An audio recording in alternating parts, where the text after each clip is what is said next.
আল্লাহ তাআলা বলে, বান্দা হিসাবের সময় তো কাছাইয়া গেল, আখিরাত তো চলেই আসলো, কিয়ামত তো চলেই আসলো, আজও তো তুমি গাফিল হয়েই রইলা।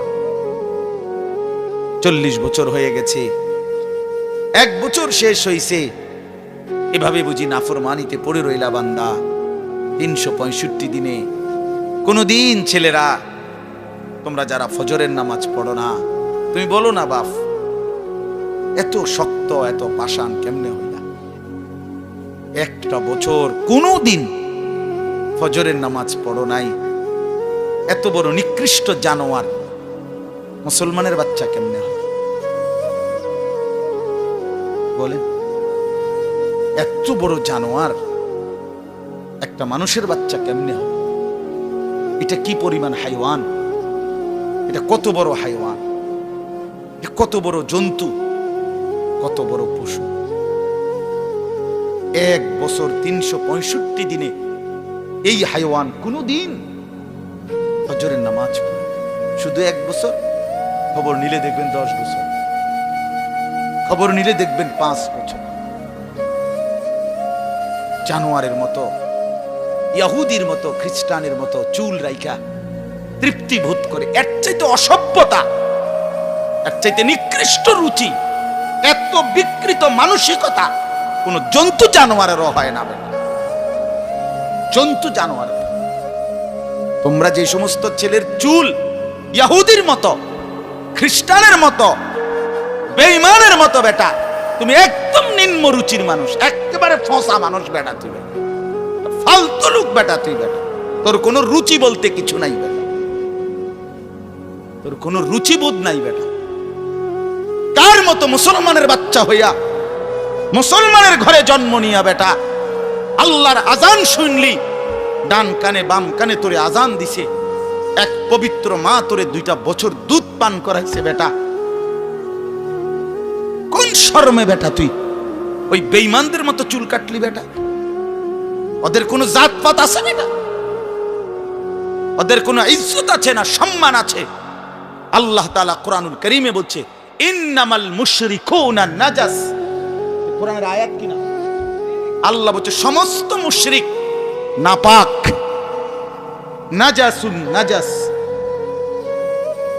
সমস্ত ইহুদি নাপাক, সমস্ত খ্রিস্টান নাপাক, সমস্ত হিন্দু নাপাক, সমস্ত বৌদ্ধ নাপাক, সমস্ত নাস্তিক নাপাক, সমস্ত মুরতাদ নাপাক, সমস্ত বেঈমান নাপাক।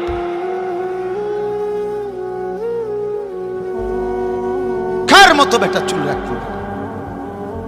কারে দেখে বেটা পেশাব করে পানি লস না বেটা? কোন সভ্য থেকে শিখলি বেটা? এটা কার থেকে শিখলি?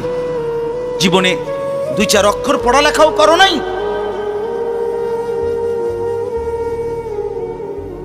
দুই চার শব্দ পড়ো নাই তোমরা ছেলেরা? মানুষ এত অভদ্র অপবিত্র হয় কেন?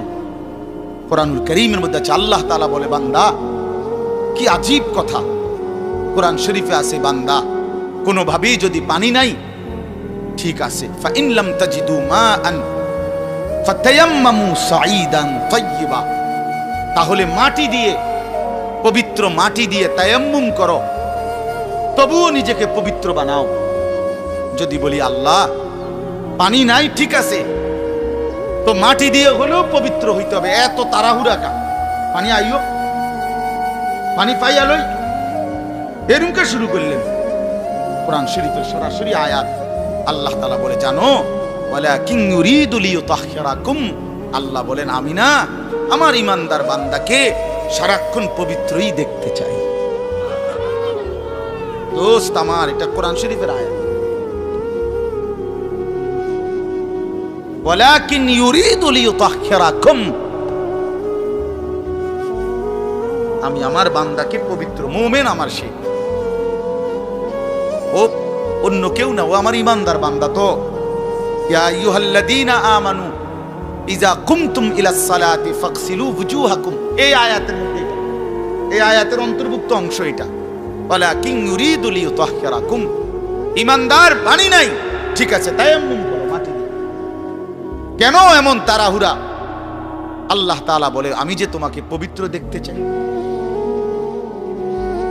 আমি কে তোমাকে পবিত্র। ফীহি রিজালুন ইউহিব্বুনা আন ইয়াতাতাহহারু আল্লাহু ইউহিব্বুল মুত্তাহহিরিন। কোরআন শরীফের আয়াত আছে, আল্লাহ বলে, বন্ধু আপনার কিছু সাহাবীকে আমি দেখছি, আল্লাহ প্রশংসা করতেছে। মদিনার কুবা একটা এলাকা, যেখানে নবীজি মদিনার মক্কা থেকে হিজরত করে এসে প্রথম ঢুকছিলেন। এই হিজরত করে আইসা প্রথম যেখানে ঢুকছেন, এই জায়গাটার নাম হলো কুবা নগরী। কুবা কি নাম? এই কুবা। এই এলাকার যারা সাহাবী ছিল, ওনাদের একটা অভ্যাস ছিল, ওনারা ওই সময় পানির তীব্র সংকট ছিল, পানি কম ছিল আর কি। তো তীব্র পানির সংকট থাকার পরেও ওনারা খাবারের পানি, রান্নার পানি, মানে ভাত তরকারি রান্নার যে পানি আর খাবারের পানি কম খাইতো, কম ব্যবহার করত। এখান থেকে পানি বাঁচাইয়া পেশাব পায়খানার পবিত্রতার জন্য যে পানি দরকার, ওইখানে তারা পর্যাপ্ত পরিমাণ পানি ব্যবহার করত, যেন পবিত্রতার মধ্যে কোনো কমতি না। আল্লাহর কসম, এই কথাইটা, তাদের এই আখলাক আচরণটা আল্লাহ এত পছন্দ করছে, কোরআন শরীফের আয়াত নাজিল করে ডাইরেক্ট তাদের প্রশংসায়। আল্লাহ বলছে, ফীহি রিজালুন, আপনার সাহাবীদের মধ্যে কিছু লোক এমন আছে আমি দেখতেছি, ইউহিব্বুনা আন ইয়াতাতাহহারু, যারা ভালোভাবে পবিত্রতা অর্জন করাটাকে খুব পছন্দ করে। আল্লাহু ইউহিব্বুল মুত্তাহহিরিন, নবী শুনায়ে দেন, এমন পবিত্রতা অর্জনকারীদেরকে আমি আল্লাহও ভীষণ ভালোবাসি।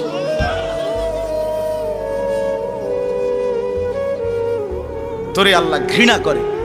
যুবক, তোদের যাদের প্যান্টে পেশাব, তোরা যারা টয়লেট পেপার ব্যবহার করো না, তুই নিকৃষ্ট রুচির মানুষ বেটা, ফালতু বেটা, ফালতু বেটা। চুল কেবল চুলের পিছনের দিকে ফিরাস বেটা, এতে মানে একটা কেমন লাগে। সামান্য সামান্য সহপাঠী বা সামান্য সেরকম, আর সেরকম লাগতেছে তোরে দোস্ত, জিঙ্গাইলে না বলে সেরকমটা কেডা?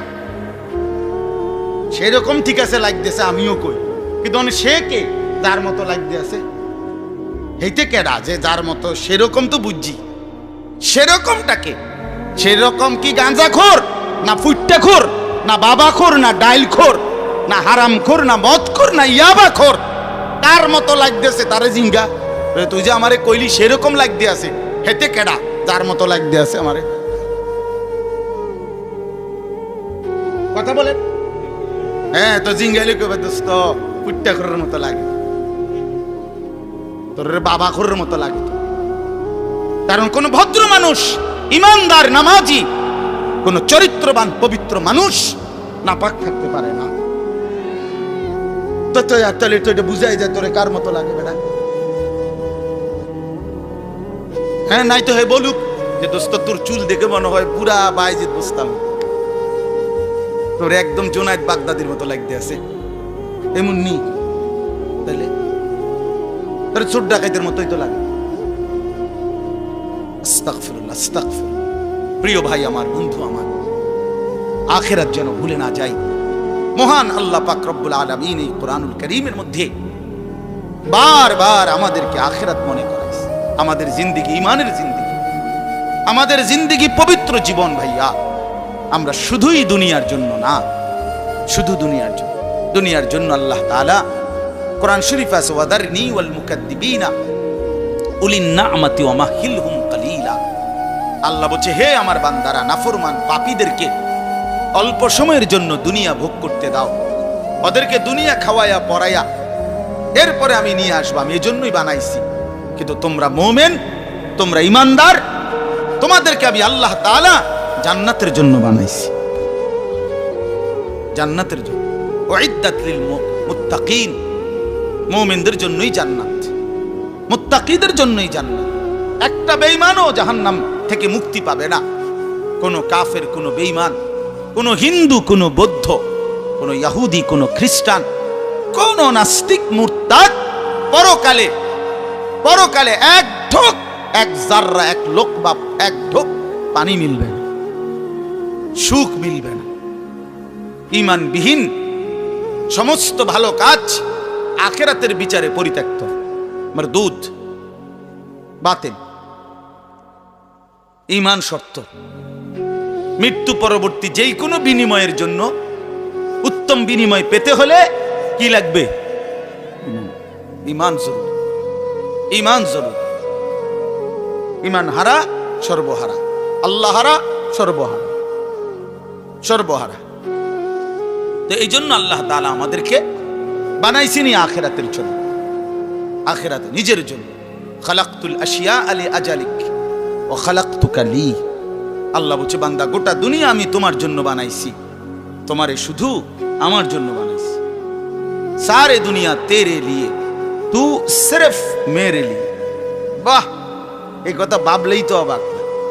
আমার তো খুব ভালো লাগে যে কয় কি মালিক। हाँ, सारे दुनिया तेरे लिए, तू सिर्फ मेरे लिए। গোটা দুনিয়া বান্দা তোর জন্য, যা বান্দা সবটা দুনিয়া তোরে দিলাম, তোকে শুধু আমার জন্য রাখলাম। তু সিরফ মেরে লিয়ে, তুমি আমার জন্য, তুমি আমার হয়ে থাকবা, আমার সেজদা করবা, আমার নামাজ, আমার হুকুম পালন করবা। তো দুনিয়া ও ইজ্জতের সাথে আমি আল্লাহ চালাবো, আখিরাতেও তোমারে আমি আল্লাহ সর্বোচ্চ সম্মানজনক রিজিক, সর্বোত্তম জান্নাত আমি নিজে দিয়ে দেব। ফালানুহিয়ান্নাহু হায়াতান তাইয়্যিবাহ ওয়া লানাজজিয়ান্নাহুম আজরাহুম বিআহসানি মা কানু ইয়ামালুন। রব্বুল আলামিন বলেন, দুনিয়াতেও আরামের জীবন দেব, আখিরাতেও সর্বোত্তম বিনিময় দেব।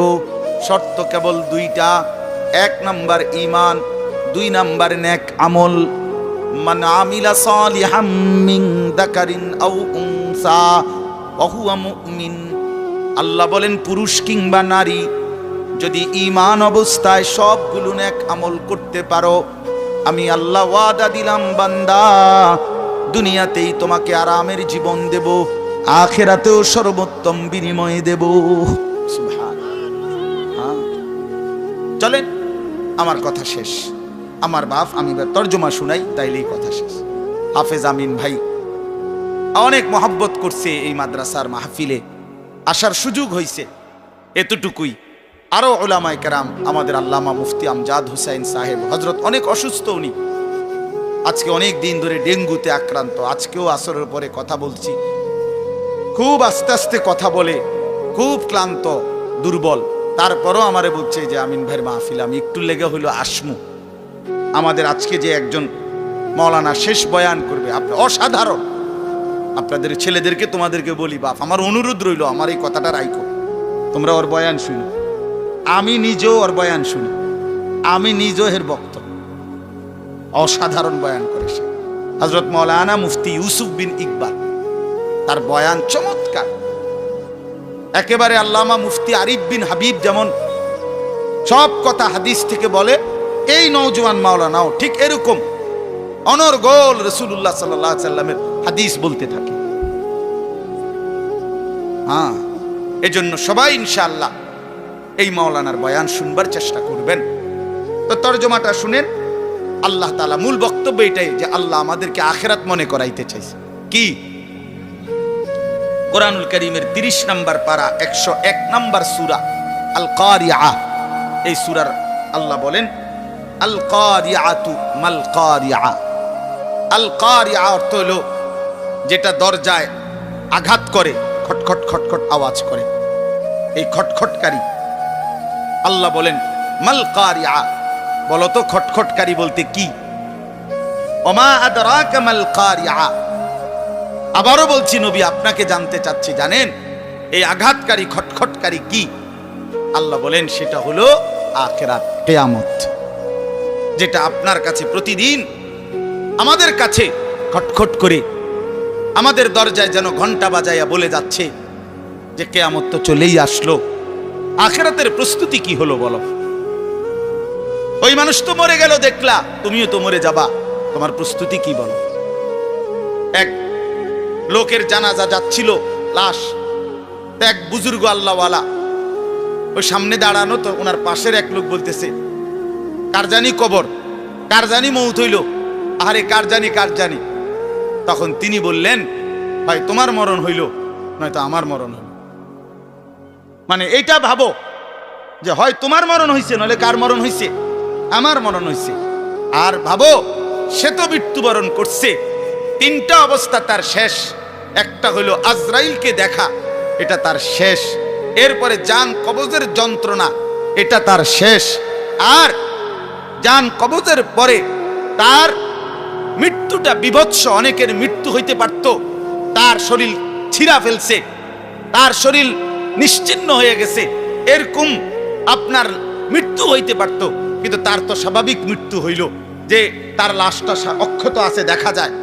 তুমি এবার ভাবো যে তোমার সামনে তিনটা রয়ে গেছে, যে আজরাইল তোমার সামনে কেমন দাঁড়াবে, তুমি চিন্তা করো। তোমার জান কবজের কষ্ট কেমন হবে, তুমি ভাবো।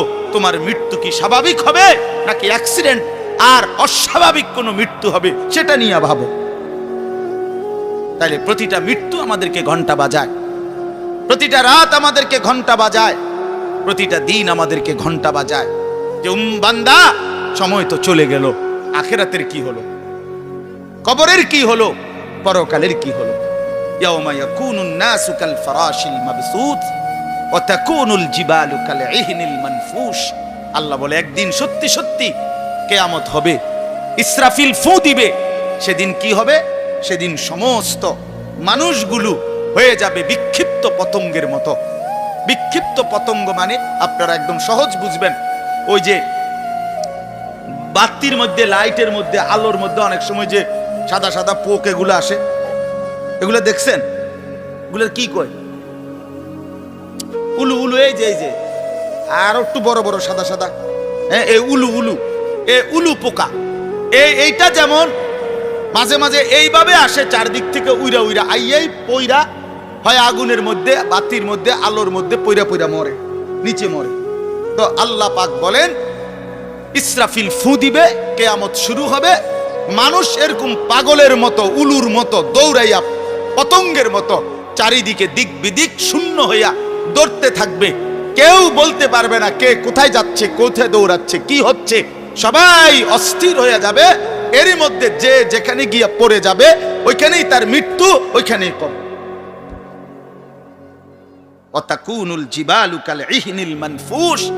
পাহাড়গুলো একটা নমুনা আল্লাহ বলছে, পাহাড়গুলো তুলারে দীর্ঘক্ষণ মেশিনের মধ্যে ধুনাইয়া সারলে, এবার যখন ঝরঝরা হয় তুলা, তো এবার যদি বাতাস লাগে তাইলে যেমন এটা উড়তে শুরু করে, তুলা উড়ে। তো আল্লাহ তাআলা বলে, পাহাড়গুলো এরকম ধ্বনিত তুলার মতো উঠতে থাকবে। পুরা সৃষ্টির সবকিছু ভাঙ্গা চুইরা শেষ হয়ে যাবে। হাসরের ময়দান কায়েম হবে। আর সেখানে কি হবে? দুইটা অবস্থা। ফাআম্মা মান সাকুলাত মাওয়াজিনুহু, সেই হাসরের ময়দানে আমলনামা হাতে নিয়ে মিজানের পাল্লায় যার নেকি ভারী হবে, ফাহুয়া ফি আইশাতির রাদিয়া, সেই সন্তুষ্টিময় আরামদায়ক জান্নাতের জীবন লাভ করবে। ওয়া আম্মা মান খাফফাত মাওয়াজিনুহু ফাউম্মুহু হাওিয়া ওয়া মা আদরাকা মা হিয়া নারুন হামিয়া। আর যার আমলনামা মিজানের পাল্লায় ওজন দেওয়ার পরে হালকা হবে, গুনাহ ভারী হবে, নেকি হালকা হবে, আল্লাহ তাআলা বলেন তার ঠিকানা হবে হাবিয়া নামক জাহান্নাম। আর আল্লাহ নিজেই বলে, নবী জানেন হাবিয়া জাহান্নামটা কেমন? নারুন হামিয়া, একেবারে প্রজ্বলিত ধাউ ধাউ করে জ্বলন্ত আগুন, এটার নামই হচ্ছে হাবিয়া। হাবিয়া। এখানে একটা কথা শুধু বলি, কথা আমার শেষ। এক নম্বর কথা হলো, এই জিন্দিগির মধ্যে যদি আমল বাড়াই তাহলে আখেরাতে জান্নাত হবে। এই জিন্দিগির মধ্যে যদি নাফরমানি বাড়াই তাহলে আখেরাতে জাহান্নাম হবে। মানে একটা শব্দ আছে, ফাউম্মুহু হাবিয়া। এই ছেলেরা, তোমাদের জন্য আমি শেষ এই কথাটা আবার বলে যাই। এই শব্দটার তাফসীর আমি আজকেও পড়ছি, তাফসীরে কুরতুবিতে, তাফসীরে ইবনে কাসিরের মধ্যে আছে।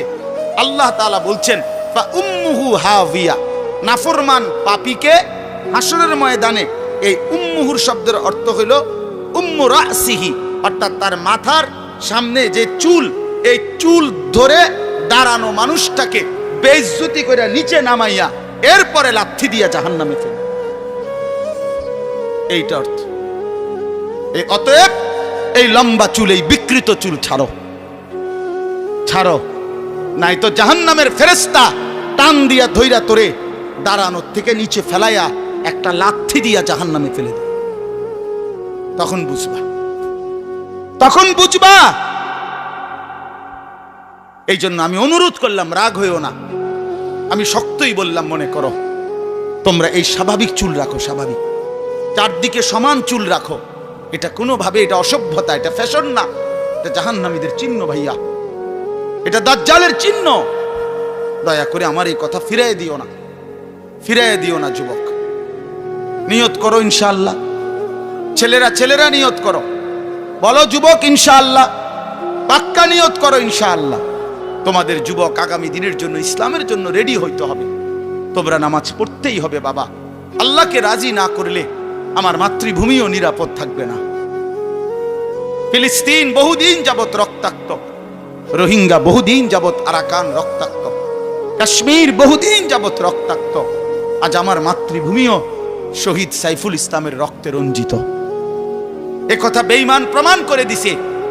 ইসকনের গুন্ডারা, সন্ত্রাসীরা, এই বেঈমানরা প্রমাণ করে দিছে যে মুসলমান সুযোগ পাইলে তোদের কাউরে ছাড়বো না।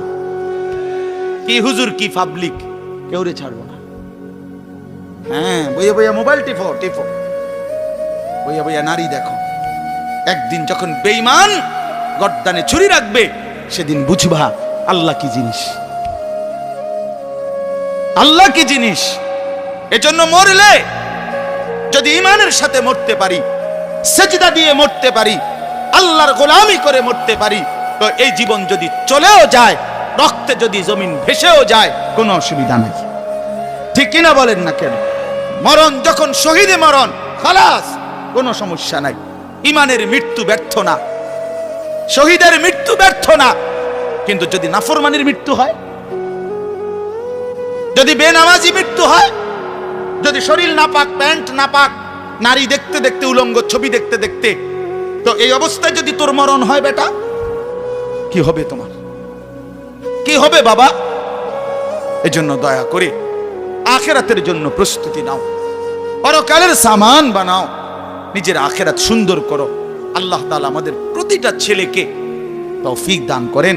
বাবারা, আপনাদেরকেও বলি, 60 বছর 50 বছরে আপনারা আখিরাতের ফিকির করেন, কবরের ফিকির করেন, পরকালের সামান কি হলো সেটার ইন্তজাম করেন। খাট পালং, সোফা, ফার্নিচার, এগুলো যেদূর হইছে, আমনে শেষ না করলো এটি ফুলাইনে পরে করব, নাতি নাতনিরা আরো বানাইবো, এটি শেষ হইতো না। পৃথিবীতে আমনে মরার পরও গাছ থাকবো।